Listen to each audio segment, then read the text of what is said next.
একদিন শিশু ইমাম হোসেন নবীজিকে জিজ্ঞেস করলেন, নানা বলুন তো, আপনি বড় নাকি আমি বড়? তখন নবীজি বললেন, আমি বড়। ইমাম হোসেন বললেন, না, আমি বড়। বলুন আপনার বাবার নাম কি? আল্লাহর রাসূল বললেন, আব্দুল্লাহ।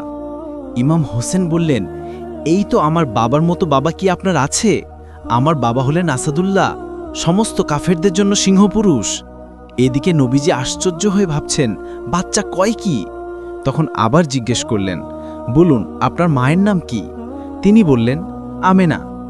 ইমাম হোসেন বললেন, আমার মায়ের মতো মা কি আপনার আছে? আমার মা হলেন জান্নাতের সমস্ত নারীদের সর্দারিনী।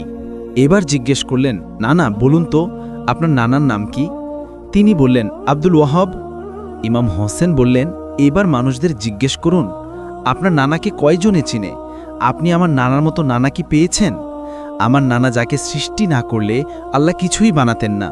আমার নানা সাইয়্যিদুল আম্বিয়া রাহমাতুল্লিল আলামিন, সাইয়্যিদিনা মুহাম্মদুর রাসূলুল্লাহ। আমার নানার মতো নানা কি আপনি পেয়েছেন? তখন নবীজি মুচকি হেসে ইমাম হোসেনকে বুকে টেনে বললেন, হোসাইন, আজ আমি তোমার কাছে হেরে গেলাম।